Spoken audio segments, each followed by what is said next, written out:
Vous craignez les attaques occultes ou les entités, voici la prière de dégagement qu'il vous faut. L'Auguste Reine est une prière couramment utilisée par les occultistes patentés pour procéder au rituel d'exorcisme.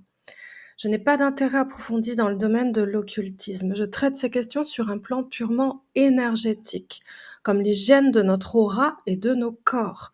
Cependant, ma spécialité est le karma, et on ne peut en dissocier la notion d'occulte, d'invisible. Donc ça m'intéresse et je suis formée à la bioénergie.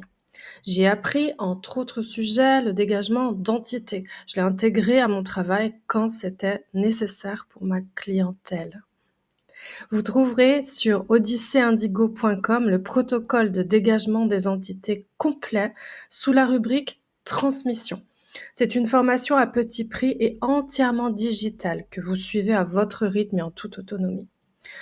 Alors, en effet, ce n'est pas rare d'être énergétiquement pollué quand on s'éveille et qu'on commence le développement personnel. Mais avec quelques rituels bien ciblés, ça devient vite de l'histoire ancienne. Ici, il s'agit de la célèbre prière à Marie, Auguste Reine des cieux, dans sa version la plus authentique de 1864. C'est la prière du Père Sestac qui, dans un moment d'intense recueillement, voit les ravages causés par les puissances du mal. En d'autres termes, il est littéralement attaqué. Il ressent très vivement la nécessité de la supplique à la Vierge Marie, Reine des anges. La Sainte Vierge lui inspire alors cette prière appelée communément Auguste Reine. Vous trouverez cette prière à télécharger gratuitement sur odysseyindigo.com dans la boîte à outils. Certaines personnes qui pratiquent l'exorcisme répètent cette prière sans interruption pendant 30 minutes. C'est long, 30 minutes. Et on n'est pas dans ce cas de figure. Je vous conseille d'utiliser cette prière pour ce qu'elle est.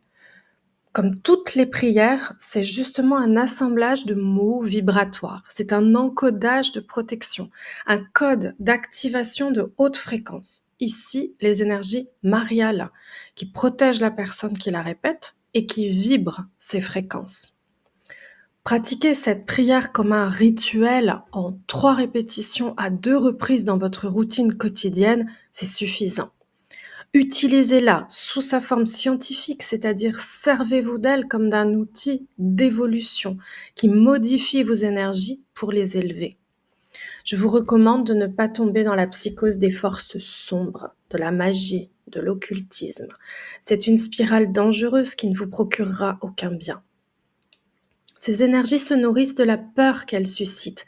Alors une fois enclenchée cette systémie, vous aurez bien du mal à faire la distinction entre de vraies manifestations énergétiques, de la simple superstition ou la manifestation de vos peurs.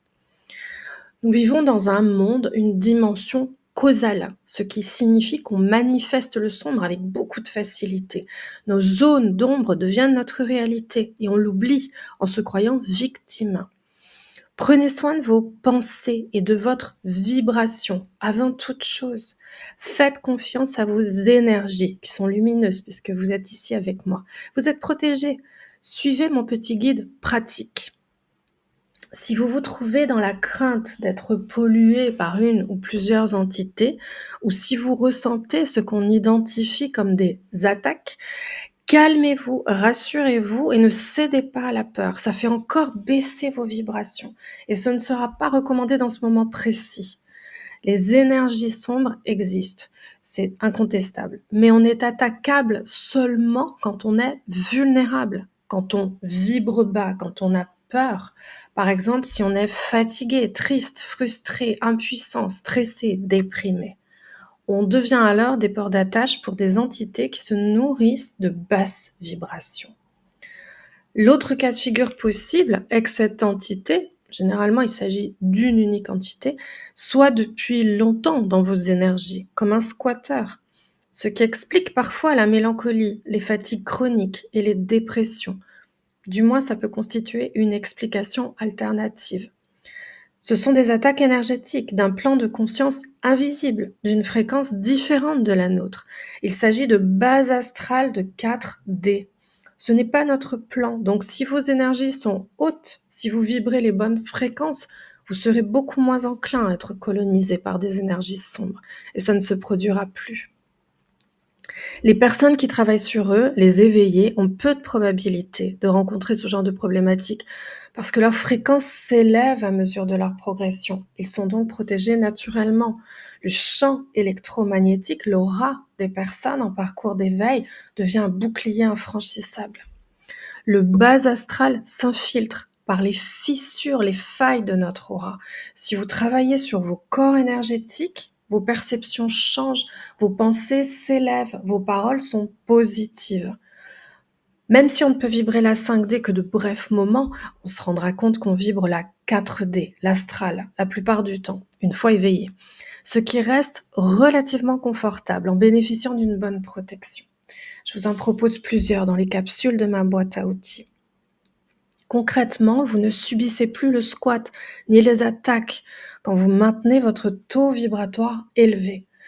Alors, mettez-vous au travail, l'énergétique, c'est passionnant. Vous êtes votre meilleur thérapeute, ne l'oubliez pas. Et toujours, prenez bien soin de vos énergies. À très bientôt.